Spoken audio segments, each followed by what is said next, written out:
Good morning, all. In today's class, we are going to see about the topic classification of plants, which covers page number 77 and 78.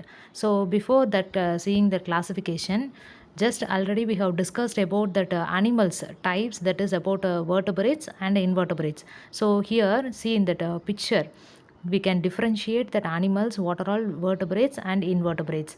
So what is the meaning of vertebrates?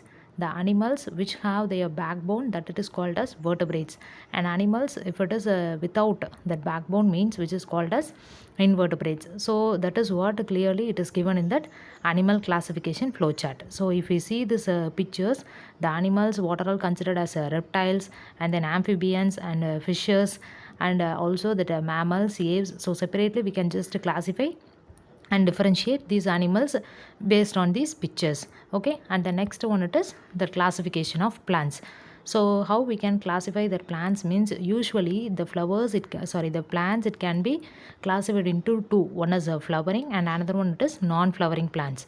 So non-flowering plants, what is the non-flowering plants? Usually flowering plants means we know that what is the process of that plants means either when we are planting it will just grow into a big plant, and then the buds it will be produced, then flowers, then after that the fruits it will be produced from that, and at last the seed we will be taking from that plants. Okay, this is the process of this plants. Then what is that function of this non-flowering plants? What they will do, see, this plants they will not produce seeds, and flowering plants they produce seeds. So this is what I said, flowering plants, from that we can just get that seeds at last, but in the non-flowering plants we cannot get that seeds.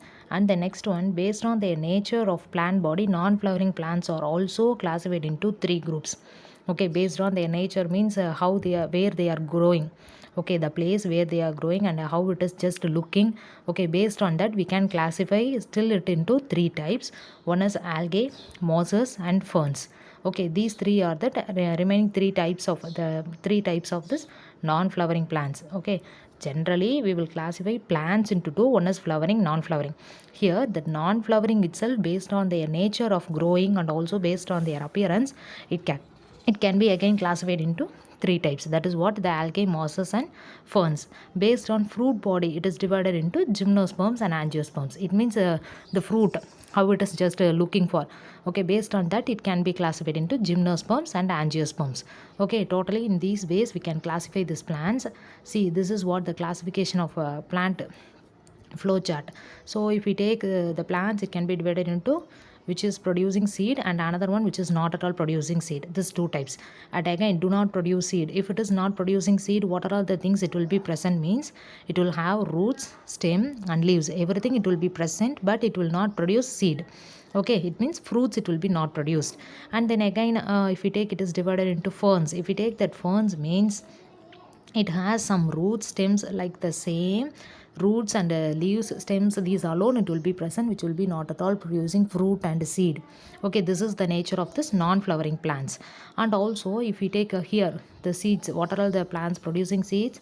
In that non-flowering plants, that is gymnosperms and angiosperms, in that itself the variations it will be there. If we take gymnosperms like conifers or examples, and then for angiosperms it can be divided into monocotyledons and dicotyledons. Okay, based on that, with one cotyledon like example paddy, and then with two cotyledons example tamarind. So in such a way if the plants they grow means that is called as monocotyledons and dicotyledons. So this is the flowchart of the plant classification.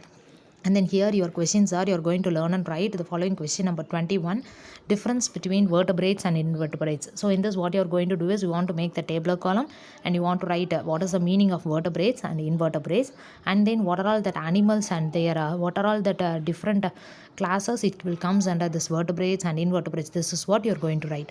And then question number 22, draw the flow chart of the classification of plants. So the plant classification, the flow chart you want to write.